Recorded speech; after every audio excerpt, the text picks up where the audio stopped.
Hello friends, तो आज हम लोग जानेंगे इंस्ट्रूमेंट फाइल के बारे में। तो ये जो इंस्ट्रूमेंट फाइल है वो बीएससी नर्सिंग फोर्थ ईयर के लिए है। ओबीजी का इंस्ट्रूमेंट फाइल है ये। तो इसमें सबसे पहले हम लोग देखेंगे रबर कैथेटर के बारे में। रबर कैथेटर क्या होता है, इसका सबसे पहले फिगर देख लीजिएगा। इसमें अगर किसी भी पीडीएफ का फोटो चाहिए तो उसके साथ में स्क्रीनशॉट लेते हुए जाइएगा। तो ये सबसे पहले रबर कैथेटर। रबर कैथेटर क्यों इसको यूज़ करते हैं, तो जैसे ये यूरिनरी कैथेटराइजेशन के लिए करते हैं, या फिर अगर ब्लैडर में जो पेशेंट अनेबल है ब्लैडर से यूरिन ड्रेन आउट करने के लिए, तो उसको हम लोग लगाते हैं ताकि उसका ब्लैडर से यूरिन को ड्रेन आउट कर सके। उसके बाद में जो पेशेंट का जो यूरिन सैंपल है उसको कलेक्ट करने के लिए करते हैं। मेडिकेशन अगर देना है ब्लैडर में तो उसके लिए करते हैं, या तो फिर गैस्ट्रिक लवाज के लिए इमरजेंसी कंडीशन में इसको कभी कभी करते हैं। फिर इसके बाद है फॉलिस कैथेटर। फॉलिस कैथेटर क्या होता है कि फॉलिस कैथेटर जो होता है इसमें भी यही है कि अगर पेशेंट का यूरिन रिटेंशन हो रहा है या तो फिर पेशेंट को यूरिनरी रिलेटेड या ब्लैडर से रिलेटेड प्रॉब्लम है, तो उस कंडीशन में हम लोग फॉलिस कैथेटर को इंसर्ट करते हैं पेशेंट में। तो इसका काम होता है कि जो यूरिन होता है वो ब्लैडर से ड्रेन आउट करने के लिए यूज़ करते हैं, या तो फिर यूरिन आउटपुट को मॉनिटर करने के लिए करते हैं, या इसको सर्जरी से पहले और सर्जरी के बाद इसको लगाते हैं ताकि पेशेंट उस टाइम अनेबल होता है वॉक करने के लिए, तो उस टाइम यूरिन करने में पेशेंट को प्रॉब्लम ना हो। उसके बाद फिर ब्लैडर इरिगेशन के लिए करते हैं। अगर यूरिन रिटेंशन हुआ है पेशेंट को तो उसमें भी इसको यूज़ करते हैं। Next sense speculum. ये जो होता है ये गायनोकोलॉजिकल इंस्ट्रूमेंट है। इसका हम लोग यूज़ करते हैं जैसे सर्विक्स और वजाइना का एग्जामिनेशन करने के लिए, पाप स्मीयर को करेक्ट करने के लिए, और अदर माइनर गायनोकोलॉजिकल प्रोसीजर्स में भी सेंस स्पेकुलम का यूज़ करते हैं। उसके बाद फिर जो अगर यूटेराइन प्रोलैप्स हो रहा है पेशेंट को या फिर जो वुमेन है उसको, तो उस टाइम भी एग्जामिनेशन करने में इसको यूज़ करते हैं। नेक्स्ट है डिस्कस स्पेकुलम। डिस्कस स्पेकुलम क्या होता है, ये भी एक गायनोकोलॉजिकल इंस्ट्रूमेंट है। तो इसका यूज़ करते हैं जैसे वजाइनल एग्जामिनेशन करने के लिए करते हैं, पैप स्मीयर को करेक्ट करने के लिए करते हैं, सर्विक्स और वजाइना को इंस्पेक्शन करने के लिए करते हैं, और इंट्रायूटेराइन डिवाइस जो होता है कॉन्ट्रासेप्टिव डिवाइस उसको इंसर्ट करने और रिमूवल करने में इस इंस्ट्रूमेंट का यूज़ करते हैं। उसके बाद फिर सर्वाइकल और वजाइनल स्वाब्स को कलेक्ट करने के लिए करते हैं, और कोई भी माइनर गायनोकोलॉजिकल प्रोसीजर्स होता है उसमें भी इसका यूज़ करते हैं। नेक्स्ट है मल्टीपल टूथ वल्सेलम।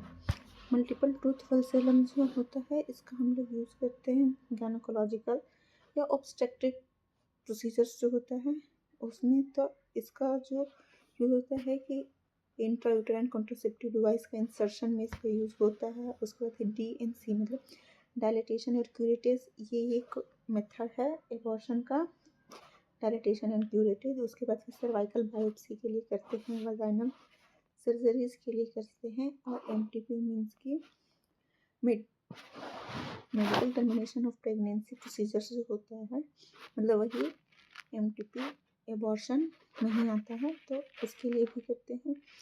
उसके बाद फिर हेल्पफुल स्टेबलाइज और move the cervix for better visibility. मतलब अगर कोई प्रोसीजर्स कर रहे हैं तो उस टाइम में सर्विक्स का बेटर विजुअलाइजेशन के लिए भी इसका यूज़ करते हैं। नेक्स्ट है Allis tooth forcep. Allis tooth forcep जो होता है इसका यूज़ हम लोग करते हैं जैसे कि कोई भी फेसिया हो गया, मसल्स हो गया, फिर टफ टिश्यूज जो हो गया उसको ग्रैप्स करने के लिए करते हैं। इसको कॉमनली हम लोग गायनोकोलॉजिकल और जनरल सर्जरी में यूज़ करते हैं। इसको जो डेलिकेट टिश्यू होता है उसको उसमें हम लोग इसको यूज़ नहीं करते क्योंकि इसमें टिथ प्रेजेंट होता है, तो उस टिथ से क्या हो सकता है, वो डेलिकेट टिश्यू रप्चर हो सकता है, उसमें डैमेज हो सकता है, इसलिए इसको हम लोग डेलिकेट टिश्यू में यूज़ नहीं करते हैं। नेक्स्ट है long straight hemostatic forcep. Long straight hemostatic forcep क्या है कि इसका हम लोग यूज़ करते हैं जैसे ब्लड वेसल्स को क्लैम्प करने, क्योंकि अगर ब्लड वेसल्स को क्लैम्प नहीं करेंगे तो ब्लड वेसल्स क्या होता है, ब्लीडिंग ऑटोमेटिक बहते रहेगा, तो उसमें क्या होगा कि ज़्यादा ही जो पेशेंट है वो एनीमिक होने का चांस हो सकता है।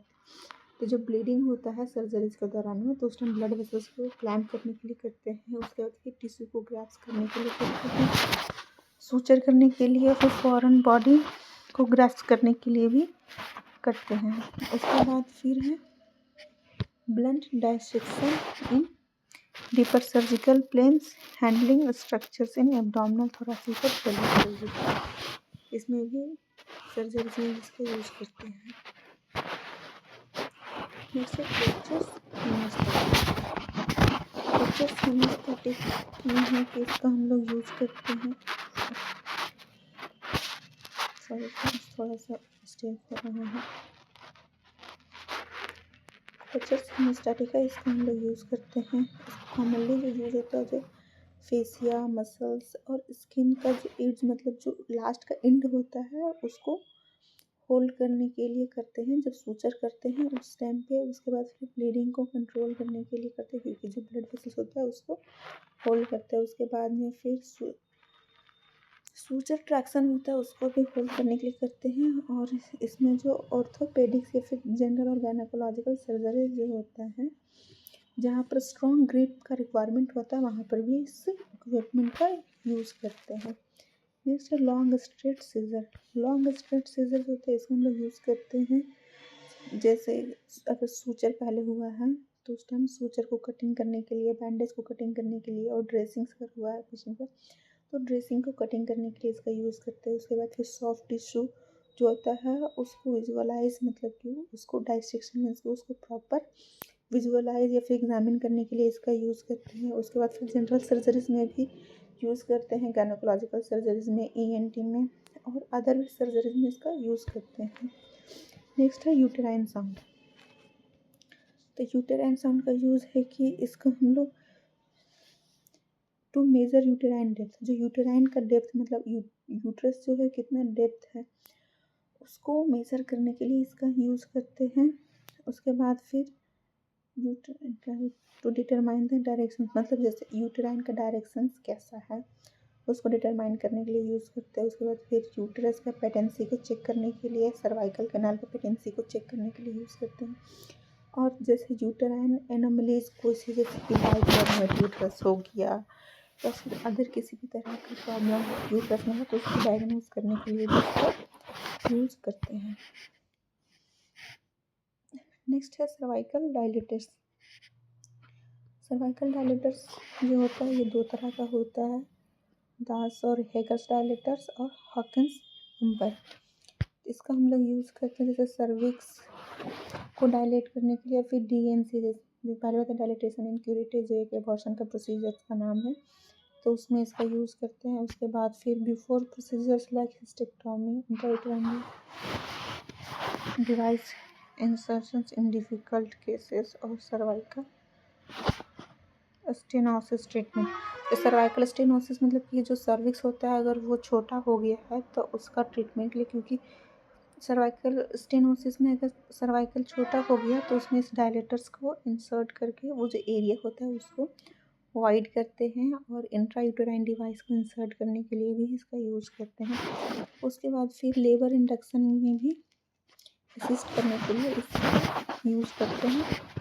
नेक्स्ट है टू इवेलुएट और open the cervical canal for diagnostic reason. अगर किसी भी तरह का एग्जामिनेशन या फिर कोई डायग्नोस्टिक एग्जामिनेशन कर रहे हैं तो उसमें भी इसका यूज़ करते हैं। नेक्स्ट है फ्लशिंग क्यूरेट। फ्लशिंग क्यूरेट जो है इसका बारे में जानेंगे। इसका यूज़ करते जैसे कि कोई भी रिटेन प्रोडक्ट और ऑफ कंसेप्शन, जैसे अगर एबॉर्शन हुआ है या तो फिर डिलीवरी हुआ है तो उस टाइम पे अगर प्लासेंटा का कोई टुकड़ा अगर रह गया है तो उसको रिमूव करने के लिए इसका यूज़ करते हैं। उसके बाद फिर एंडोमेट्रियल सैम्पलिंग लेने के लिए इसका यूज़ करते हैं, या फिर यूटेराइन कैविटी को क्लीन करने के लिए यूज़ करते हैं, और डायलिटेशन और क्यूरेटरी प्रोसीजर्स में भी इसका यूज़ करते हैं। नेक्स्ट है डोइन रिट्रैक्टर। तो डोइन रिट्रैक्टर का क्या काम है कि इसको हम लोग टॉमी में यूज करते हैं गायनेकोलॉजिकल सर्जरी में, सिजेरियन सेक्शन में, जनरल एब्डोमिनल सर्जरी। तो इसका डोइन रिट्रैक्टर का क्या है? रिट्रैक्टर का मतलब जैसे सर्जरी हुआ है तो सर्जरीज की जगह पर जो मसल्स है उसको रिट्रैक्ट करने में, मतलब उसको अलग करने में इसका यूज होता है, ताकि प्रॉपर विजुअलाइजेशन हो सके और प्रॉपर सर्जरी हो सके, उसके लिए ये डोइंस रिट्रैक्टर का यूज़ करते हैं। नेक्स्ट है ovum forceps.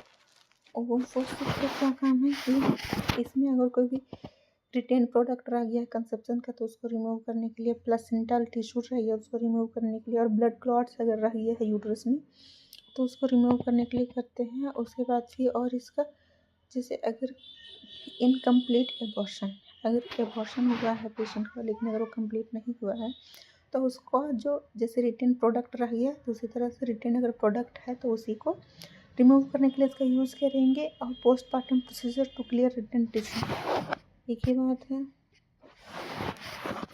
Used when gentle, इसका यूज़ जेंटली करते हैं ताकि जो टिश्यूज़ है उसको डैमेज ना हो। नेक्स्ट है sponge holding forceps. Sponge holding forceps तो पता है कि स्पंज होल्डिंग फोर्सेप्स होता है जैसे किसी भी सर्जरीज में अगर स्पंज को होल्ड करना रहे तो उस सर्जरीज में स्पंज को होल्ड करके, जैसे कहीं सर्जिकल एरिया है तो उसको प्रिपेयर करना है तो वहाँ पर कॉटन स्वाब को बेटाडिन में डिप करके उसके बाद स्पंज होल्डर से ही वहाँ का एरिया को डिसइंफेक्ट करते हैं। या तो फिर अगर अदर किसी भी प्रोसीजर से वहाँ पर अगर कॉटन स्वाब को, गोज पीस को अगर होल्ड करना है तो उस जगह में भी स्पंज होल्डिंग का यूज़ करते हैं।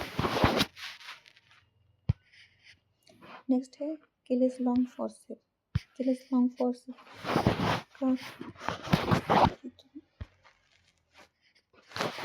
किलिस लॉन्ग फोर्सेप्स जो है इसका यूज़ है हेमोस्टैटिस, मतलब प्राइमरी यूज्ड जैसे ब्लड वेसल्स को क्लैम करने के लिए करते हैं, टिश्यू को होल्ड करने के लिए, और फिर अगर कहीं अगर ब्लड डाइसेक्शन हुआ है ब्लड डाइसेक्शन में इसका यूज़ करते हैं। और वाइड एप्लीकेशन जैसे कि जनरल सर्जरी हो गया, जैसे ओबीजी और गायनेकोलॉजिकल सर्जरी हो गई, वेस्कुलर सर्जरी हुई, तो सारे सर्जिकल में भी किलिस लॉन्ग फोर्सेप्स यूज़ करते हैं। नेक्स्ट है uterine dressing forceps. Uterine dressing forceps का यूज़ है कि इसको हम लोग पैकिंग और रिमूविंग, जैसे गॉज पीस का अगर पैकिंग और रिमूव करने के लिए हम लोग इसका यूज़ करते हैं यूटेराइन कैविटी में। उसके बाद फिर स्वैबिंग द सर्विक्स और यूटरस विथ एंटीसेप्टिक, जैसे अगर इन यूटरस को और सर्विक्स को क्लीन करना है तो उसको स्वैब करने के लिए एंटीसेप्टिक से करते हैं। उसके बाद फिर अगर कोई कंसेप्शन का प्रोडक्ट रह गया है तो उसको रिमूव करने के लिए, या फिर अगर इंट्रायूटेराइन कोई मेडिकेशन अप्लाई करना है तो उसमें भी लोग इसका यूज़ करते हैं। और स्मॉल इंस्ट्रूमेंट और टिश्यू को होल्ड करने के लिए भी इसका यूज़ करते हैं। नेक्स्ट है यूटेराइन क्यूरेट।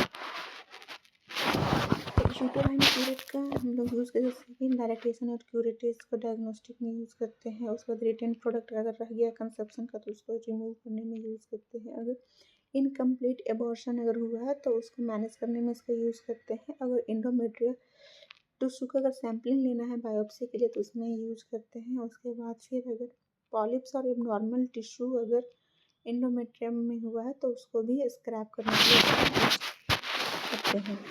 नेक्स्ट है लेमिनेरिया टेंट। लेमिनेरिया टेंट जो है इसका लेमिनेरिया टेंट को यूज़ करते हैं जैसे सर्विक्स को डायलेट करने के लिए। तो सर्विक्स को डायलेट किस किस कंडीशन पर, जैसे DNC हुआ, DNA से डायलेटेशन एंड क्यूरेटिव हो गया, डायलेटेशन एंड इवैक्यूएशन है उसमें होगी। अगर प्रेगनेंसी को टर्मिनेट करना तो उसमें हिस्टेरोस्कोपी करेंगे तो उसमें इसका यूज़ करेंगे। सर्वाइकल बायोप्सी करेंगे तो उसमें इसका यूज़ करते हैं। और इंट्रायूटेराइन प्रोसीजर में इसका यूज़ करते हैं। नेक्स्ट है manual vacuum aspiration syringe. Manual vacuum aspiration syringe का यूज़ करते हैं जैसे कि फर्स्ट ट्राइमेस्टर अगर हुआ है तो उसका एबॉर्शन में इसको यूज़ करते हैं। उसके बाद फिर इनकम्प्लीट एबॉर्शन हो तो उसको मैनेज करने में इसका यूज़ करते हैं। अगर मोलार प्रेगनेंसी हुआ है तो उसका भी इवैक्यूएशन करने में इसका यूज़ करते हैं। और इंडोमेट्रियल एस्पिरेशन करते हैं डायग्नोस्टिक पर्पस के लिए। अगर इंडोमेट्रियल में किसी तरह का कोई बल्जिंग है या फिर कोई और अदर प्रॉब्लम हुआ तो उसका सैंपल लेने के लिए इसका यूज़ करते हैं। नेक्स्ट है प्लास्टिक कैनुला सक्शन। तो प्लास्टिक कैनुला सक्शन का यूज़ हम लोग करते हैं जैसे कि फर्स्ट ट्राइमेस्टर के एबॉर्शन हुआ है तो वहाँ जो कंसेप्शन का प्रोडक्ट है तो उस कंसेप्शन का प्रोडक्ट को रिमूव करने के लिए उसका यूज़ करते हैं। उसके बाद फिर इनकम्प्लीट एबॉर्शन है तो उसको इवैक्यूएशन के लिए करते हैं, इंडोमेट्रियल सैम्पलिंग के लिए करते हैं। अगर रिटेन प्रोडक्ट रह गया है तो रिमूव करने के लिए करते हैं। मल्हार प्रेगनेंसी है तो उसको मैनेज करने के लिए भी प्लास्टिक कैनुला सक्शन का यूज़ करते हैं। नेक्स्ट है लॉन्ग कर्व्ड ऑब्स्ट्रक्टिव फोर्सेप्स। तो इसको हम लोग यूज़ करते हैं prolong second stage of labour अगर हुआ है तो उस कंडीशन में अगर फीटल डिस्ट्रेस हो रहा है तो मैटरनल एक्सॉशन हो रहा है तो, और after coming of head of breach अगर ब्रीच प्रेजेंटेशन हुआ है तो उस कंडीशन में भी करते हैं।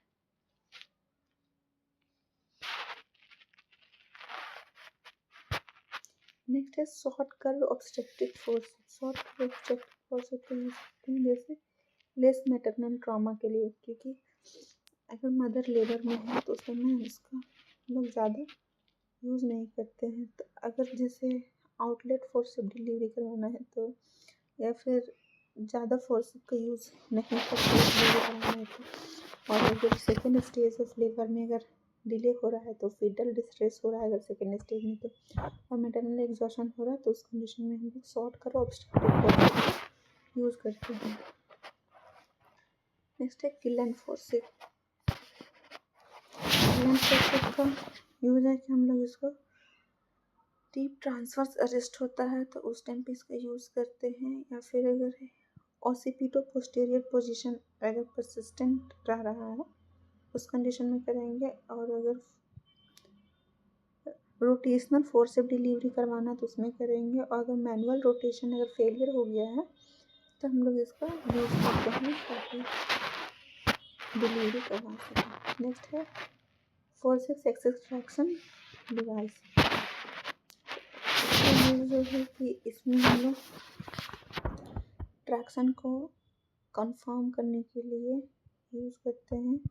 उसके बाद फिर मैटरनल और फीटल इंजरी को रिड्यूस करने के लिए करते हैं। इसका जो मेनली यूज़ होता है वो मिड पेल्विक और कॉम्प्लिकेटेड फोर्सेप डिलीवरीज में इसका यूज़ होता है। नेक्स्ट है एपिसियोटॉमी सीजर। एपिसियोटॉमी सीजर अगर डिलीवरी जिस टाइम होता है तो उस टाइम पे अगर ऑब्स्ट्रक्शन हो रहा है तो जो पेरिनियम होता है उसको कट करने के लिए इंस्ट्रूमेंट का यूज होता है ताकि जो डिलीवरी हो वो सेफ और मतलब डिलीवरी जो सेफ हो सके और इससे ना बेबी को ना ही मदर को हार्म हो सके। इसके बाद plastic and metal ventouse cup with traction device. इसका यूज़ है अगर असिस्टेड वजाइनल डिलीवरी कर रहे तो उसमें इसका यूज़ करेंगे, अगर मैटरनल एक्सॉशन हो रहा है तो उसमें इसका यूज़ करेंगे। उसके बाद फिर फीटल डिस्ट्रेस हो रहा है तो उसमें यूज़ करेंगे। Poor maternal bearing down efforts अगर है तो, अगर माल पोजीशन है बच्चा का तो, और सिजेरियन सेक्शन को अवॉइड करने के लिए इसका यूज़ करेंगे। नेक्स्ट है Green Armytage hemostatic forcep. Green Armytage hemostatic forcep का हम लोग यूज़ करते हैं यूटेराइन का अगर इंसिजन हुआ है तो उसका एड्स को ग्रास्प करने के लिए, उसके बाद फिर ब्लीडिंग को कंट्रोल करने के लिए, अगर lower segment of caesarean section हुआ है तो उसमें इसका यूज़ करेंगे। उसके बाद फिर सूचर और यूटेराइन इंसिजन के हेल्प के लिए इसका यूज़ करेंगे, और टेम्पररी हेमोस्टैटिक जो होता है पोस्टपार्टम हेमरेज उसमें इसका यूज़ करते हैं। नेक्स्ट है म्यूकस सर्कल। म्यूकस सर्कल अगर बेबी का डिलीवर हो गया तो बेबी में अगर म्यूकस रहता है पहले से तो उसको हम लोग शक्कर ताकि ब्रीदिंग को फैसिलिटेट कर सके बेबी में, तो उसमें इसका हम लोग यूज़ करते हैं म्यूकस शक्कर का। तो routine suctioning of new borns, जो न्यू बॉर्न्स होता है उसका रूटीन सक्शनिंग के लिए करते हैं। ओरल नेजल सिक्रेशन को क्लीन करने के लिए इसका यूज़ करते हैं। नेक्स्ट है कोल्ड क्लैम्प। तो बेबी का डिलीवर हो गया है तो डिलीवर होने के बाद में जो कोड होता है वो कट होता है ताकि बेबी और मदर सेपरेट हो सके। तो इसमें कोड क्लैंप यूज़ करते हैं ताकि कोड से ब्लीडिंग ना हो। तो जो अम्बिलिकल कोड होता है डिलीवरी के बाद में बेबी को इसको क्लैंप करने के लिए यूज़ करते हैं।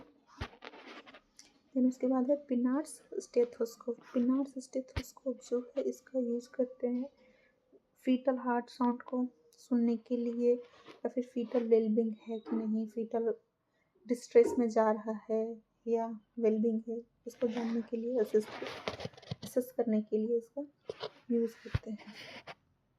नेक्स्ट है परफोरेटर। परफोरेटर को यूज़ करते हैं perforator of the perforation of fetal skull in obstructed labour. इसका यूज़ करते हैं जैसे अगर ऑब्स्ट्रक्टेड लेबर है विथ डेड फीटस, अगर फीटस डेथ हो गया है, उसके बाद फिर हाइड्रोसेफेलस है, अगर बेबी का अगर हेड बड़ा है, तो अगर when craniotomy is needed to reduce head size, अगर हेड साइज बड़ा है तो उसमें अगर हेड साइज को रिड्यूस करने तो क्रेनियोटोमी करना पड़े, तो उस कंडीशन में उसको यूज़ करते हैं। देन उसके बाद फिर है जाइंट वल्सेलम। जाइंट वल्सेलम का यूज़ हम लोग यूट्रस को होल्ड करने के लिए यूज़ करते हैं। अगर सिजेरियन सेक्शन और हिस्टेरेक्टोमी अगर हो रहा है तो उस कंडीशन में उसके बाद फीटस को होल्ड करने के लिए, या फिर अगर सिजेरियन सेक्शन हुआ है तो बेबी को वहाँ से रिमूव करने के लिए भी इसको यूज़ करते हैं, और गायनेकोलॉजिकल सर्जरीज में भी यूज़ करते हैं। नेक्स्ट है land tissue forceps. Land tissue forceps का यूज़ करते हैं जैसे अगर फेशियल स्किन या फिर टफ कनेक्टिव टिश्यू सर्जरी के टाइम में उसको ग्राफ्स करने के लिए इसका यूज़ करते हैं। यूट्रस को होल्ड करने के लिए, फीटल मेम्ब्रेन्स को होल्ड करने के लिए इसका यूज़ करते हैं। उसका सिजेरियन सेक्शन अगर हो रहा है तो उस दौरान भी इसका यूज़ करते हैं। उसके बाद फिर टिश्यू सेफ्टी के लिए भी इसको हम लोग यूज़ करते हैं ताकि अगर टिश्यू को होल्ड कर रहे तो स्लिपेज ना हो, इसमें भी इसका यूज़ करते हैं। नेक्स्ट है डॉपलर। डॉपलर को यूज़ करते हैं बेबी का जो हार्ट साउंड होता है उसको सुनने के लिए। तो ये जो होता है रूटीन एंटीनेटल फीटल मॉनिटरिंग, क्योंकि बेबी हार्ट साउंड इसलिए असेस करते हैं, इसलिए देखते हैं कि बेबी डिस्ट्रेस में तो नहीं जा रहा है, उसका हार्ट रेट कैसा है। हाई रिस्क प्रेगनेंसी जैसे मदर को डायबिटीज़ हुआ है, हाइपरटेंशन है, तो उस कंडीशन में बेबी का कंडीशन कैसा है। अगर फीटल डिस्ट्रेस है तो उसको चेक करने के लिए करते हैं। नेक्स्ट है इलेक्ट्रोसर्जिकल इंस्ट्रूमेंट।